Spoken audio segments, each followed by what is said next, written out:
हमें प्रश्न के अंदर कहा है समांतर श्रेणी 2 7 12 इसका क्या करे, 10वां पद क्या करे, ज्ञात करें। हम जानते हैं कि सीरीज का जो पहला अक्षर है वही हमारा क्या होता है भैया, प्रथम पद होता है। सीरीज का पहला अक्षर कितना है, ए है। ए का मान यहाँ कितना है, 2 है, तो ए बराबर 2। अब कहा डी, तो दूसरे पद में से पहला पद और तीसरे पद में से दूसरा पद, तो डी का मान दूसरे पद में से पहला पद घटा, 7 में से 2 गए, कितने बचे, 5, और तीसरे पद में से दूसरा पद 12 में से 7 गए, कितने बचे, 5, तो डी का मान कितना आ गया, 5। अब कहा 10वां पद, पदों की संख्या n का मान कितना हो गया, 10, और वहां पद नाम आए, इसका मतलब an क्या करना है, ज्ञात करना है।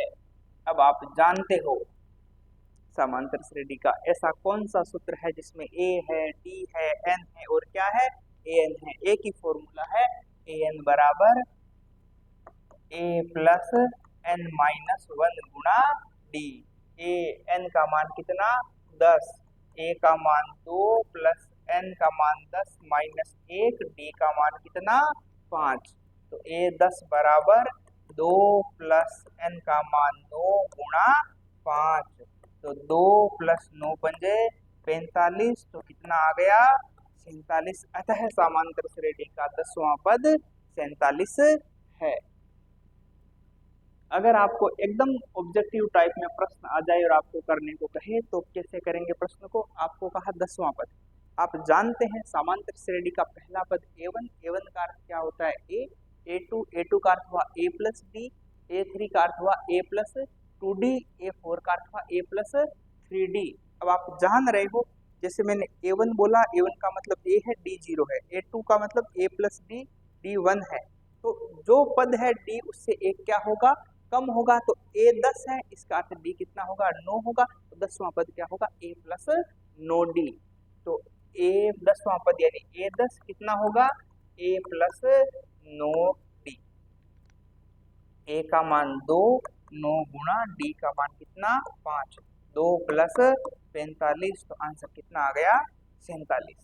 और भैया एक आप बात बिल्कुल ध्यान रखें, जो ये महत्वपूर्ण प्रश्नों की जो सीरीज हम चला रहे हैं, जो आरबीएससी के जो 10th के एग्जाम है, इनमें से अधिकतम प्रश्न आने की संभावना रहेगी, इसलिए आप इस सीरीज को आप जरूर देखना। अगले प्रश्न की तरफ चलते हैं।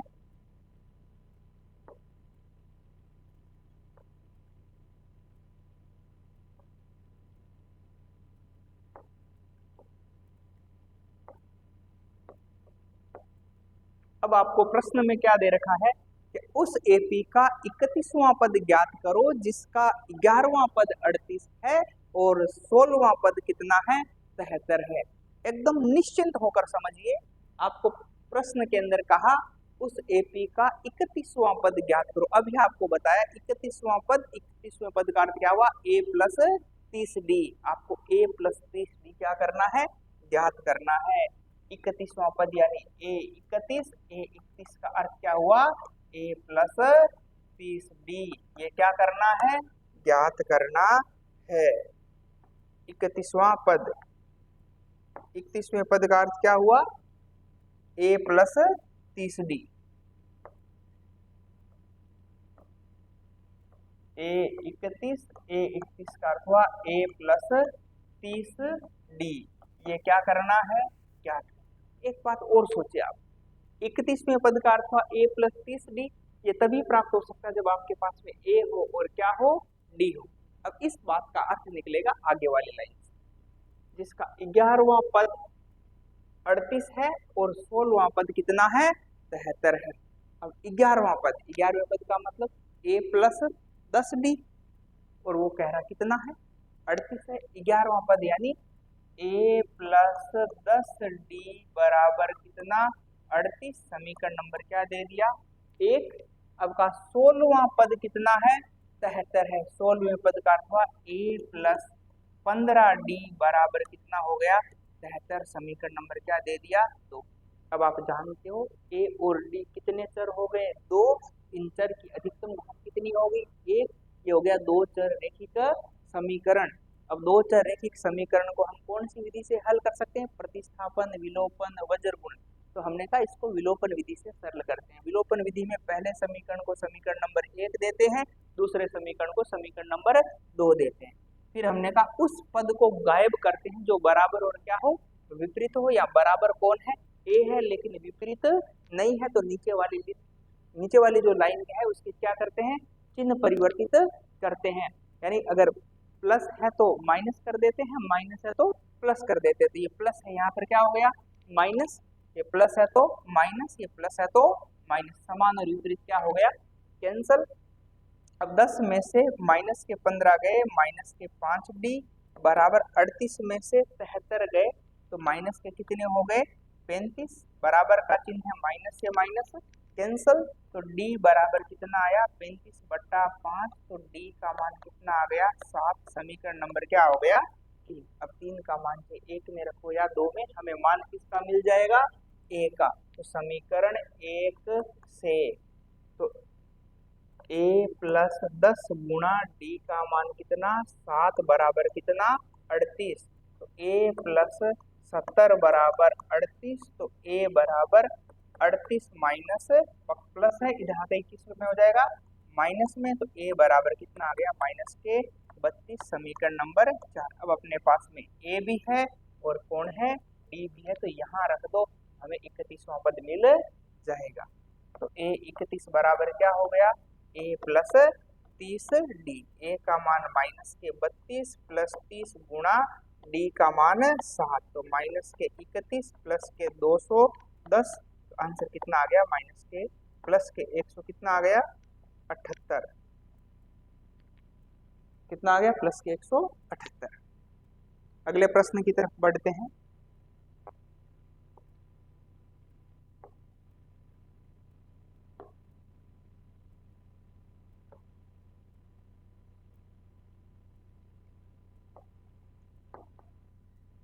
आप मान के चलना बोर्ड के एग्जाम में यह प्रश्न छपेगा, हूबहू छपेगा। अब आपको प्रश्न के अंदर क्या कहा? n के किस मान के लिए दोनों समांतर श्रेणियां 63, 65, 67 और 3, 10, 17 के nवें पद क्या है? बराबर है। अब आपको दो समांतर श्रेणियां दे दी है और आपको कहा इन दोनों समांतर श्रेणियों के nवें पद क्या है? बराबर है। तो हमने कहा पहली वाली को क्या मान लेता हूं मैं?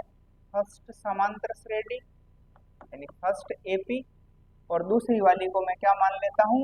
सेकंड समांतर श्रेणी यानी सेकंड ए। अब फर्स्ट है, इसके सभी फॉर्मेट को हम कैपिटल रखेंगे और सेकंड वाले के हम क्या रखेंगे? कैपिटल नहीं रखेंगे, ठीक है ना। अब यहाँ पर देखें, यानी स्मॉल लेटर में रखेंगे ना। तो यहाँ इस समांतर श्रेणी का प्रथम पद कितना हुआ? कैपिटल ए बराबर कितना हो गया? 63। और कैपिटल डी बराबर क्या हो गया? 65 में से 63 गए, कितने बचे? 2। अब यहाँ पर क्या कहा? दूसरी समांतर श्रेणी 3, 10, 17 है, इसके लिए प्रथम पद कितना हो गया? 3। और डी बराबर कितना हो गया? 10 में से 3 गए, कितने बचे? 7। अब कहा इसके nवें पद बराबर है। इसका nवां पद क्या होता है? Capital an। और इसका nवां पद क्या होगा? Small an। ये कहा दोनों क्या है?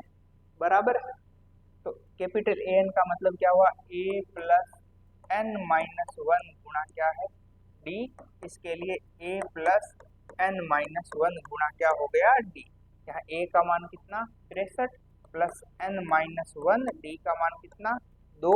यहाँ a का मान कितना है? 3 प्लस n-1 और d का मान कितना? 7। 63 प्लस 2n माइनस क्या आ गया? 2 बराबर 3 प्लस क्या हो गया? 7n माइनस क्या आ गया? 7। ठीक है। 63 में से 2 गए, कितने बचे? 61 प्लस क्या हो गए? 2n। इधर क्या हो गए? माइनस के 4 प्लस क्या आ गए? 7n। ये 4 इस साइड में गए तो कितने हो गए? 65। और 2 इस साइड में आए तो कितने हो गए? 5n। तो n बराबर क्या आ गया? 65/5। तो n बराबर कितना आ गया? 13। तो इनके 13वें पद क्या होंगे? बराबर होंगे। अब एक बार आप इस प्रश्न को वापस देखेंगे। आपको कहा n के किस मान के लिए, यानी n का मान क्या करना है? ज्ञात करना है। अब कहा दोनों समांतर श्रेणियां इनके nवें पद क्या है, बराबर है। पहली वाली समांतर श्रेणी का nवां पद कैपिटल एन, दूसरी वाली का nवां पद क्या हो गया, स्मॉल एन, दोनों क्या है, बराबर है। तो पहली बात तो कही n के किस मान के लिए, इसका मतलब हमें n का मान क्या करना है, ज्ञात करना है। दूसरी बात कही ये एक समांतर श्रेणी, समांतर श्रेणी से हमें क्या मिल सकता है, a और क्या मिल सकता है, d मिल सकता है। तो a का मान कितना हुआ 63, d का मान कितना हो गया 2। इस समांतर श्रेणी से हमें क्या मिल सकता है, a का मान 3, d का मान क्या हो गया। अब कहा इनके nवें पद क्या है, बराबर है। तो कैपिटल एन बराबर क्या हो गया, स्मॉल एन। तो इस कैपिटल एन का मतलब हुआ a plus n minus one गुणा डी बराबर a plus n minus one गुणा डी। तो a का मान 63 plus n minus one, d का मान 2 बराबर 3 प्लस एन माइनस वन, और d का मान क्या आ गया 7। तो 63 प्लस कोष्टक के बाहर अगर कोई संख्या है तो अंदर दोनों पदों से गुणा होगी। तो 2n माइनस 2 बराबर 3 प्लस क्या आ गया 7n माइनस क्या आ गया 7। तो 63 में से 2 गए, कितने बचे 61 प्लस 2n बराबर 3 में से 7 गए, कितने बचे माइनस के 4 प्लस के 7n। अब ये माइनस के 4 इस साइड में आते किसके हो गए, प्लस के। तो 61 प्लस 4 कितने 65, और ये 2 इधर जाते किसके हो गए, माइनस के। तो 7n माइनस 2 कितने हो गए 5n। अब n का मान ज्ञात करना है, कोई गुणा में है तो कहाँ जाएगा, भाग में। n बराबर 65/5, तो n का मान कितना आ गया 13। अब हम बात करते हैं अगले प्रश्न की।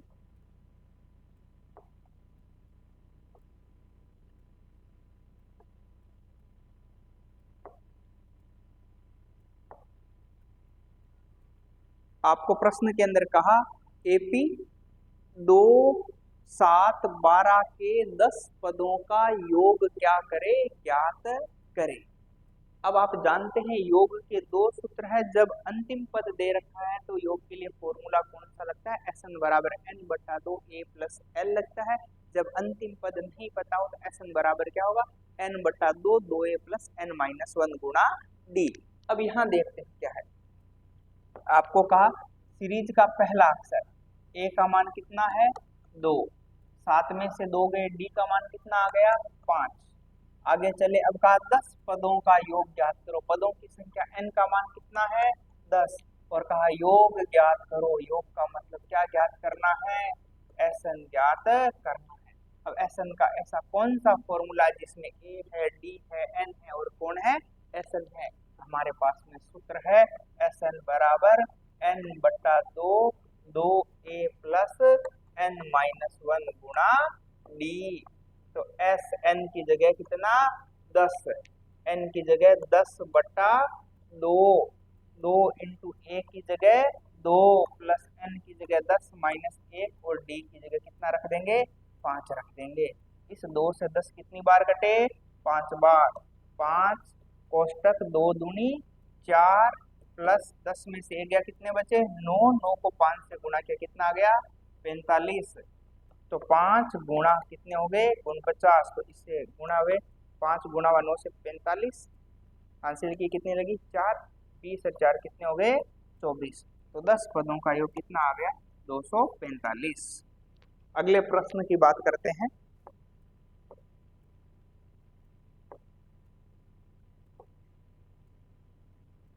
निर्देशांक ज्यामिति है उससे है। अब आपको दो कोई पॉइंट देवे, किसी बिंदु के निर्देशांक क्या होते हैं x और क्या होते हैं x कोमा क्या हो गए y।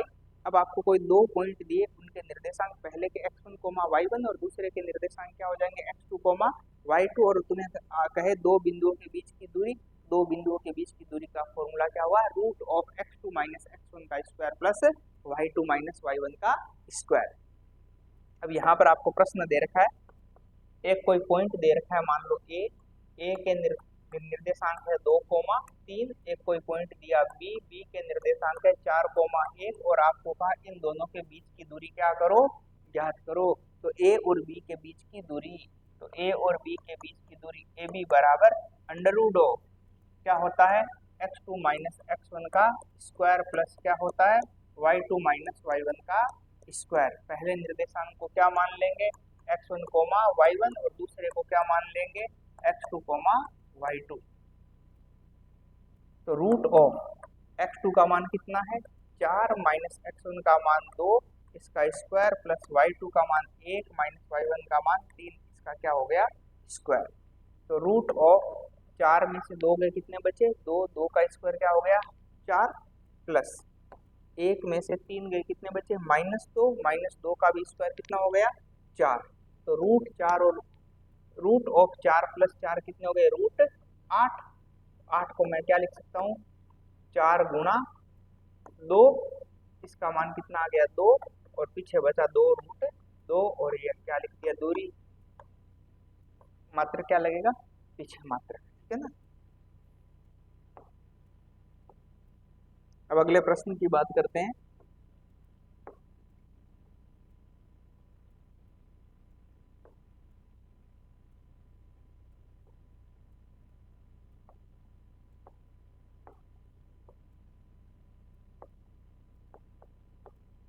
अब आपको प्रश्न के अंदर कहा निर्धारित कीजिए कि क्या बिंदु 1,5, 2,3 और -2,-11 संरेख है या नहीं है, यानी ये तीनों जो पॉइंट है वो एक ही रेखा में है या नहीं है। तो हमने कंसेप्ट पढ़ा है दूरी सूत्र से।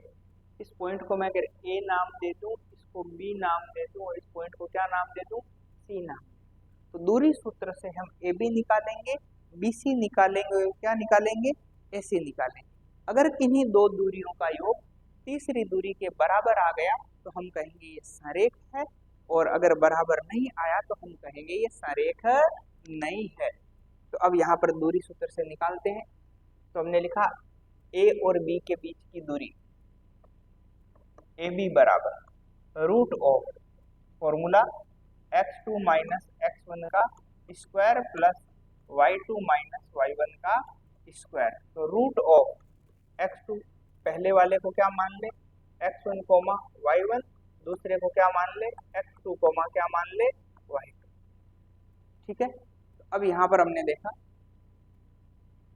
x2 का मान कितना है 2, माइनस x1 का मान कितना है 1, इसका स्क्वायर, y2 का मान कितना है 3, -5, इसका क्या आ गया स्क्वायर। 2 में से 1 गया कितना बचा 1, 1 का स्क्वायर 1, 3 में से 5 गए -2, -2 का स्क्वायर कितना आ गया 4। तो ए बी कितनी आ गई रूट 5 और पीछे क्या आ गया मात्र, ठीक है। अब दूरी सूत्र से हमने क्या निकाला बी और सी। तो बी सी बराबर root of x2 minus x1 का स्क्वायर प्लस क्या हो गया y2 माइनस y1 का क्या आ गया स्क्वायर, फॉर्मूला तो वही रहेगा। तो रूट ऑफ b को हमने क्या मान लिया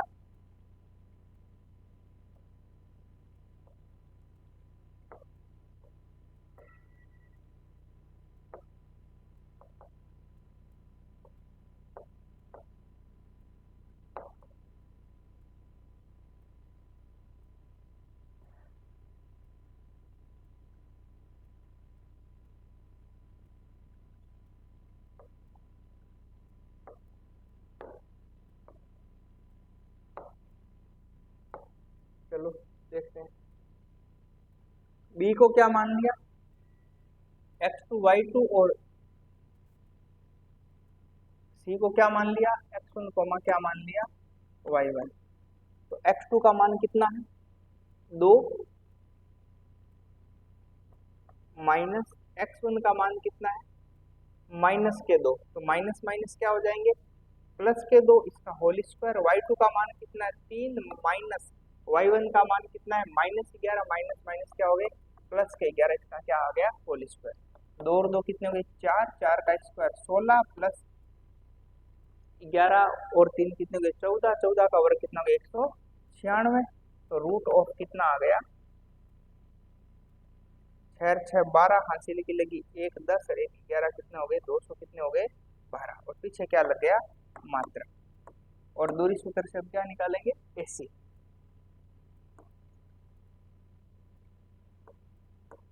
AC बराबर A और C के बीच की दूरी, ये A के निर्देशांक है ये, और ये किसके निर्देशांक हो गए C के निर्देशांक। इसको मैं मान लेता हूँ x2 और ये क्या मान लेता हूँ y2।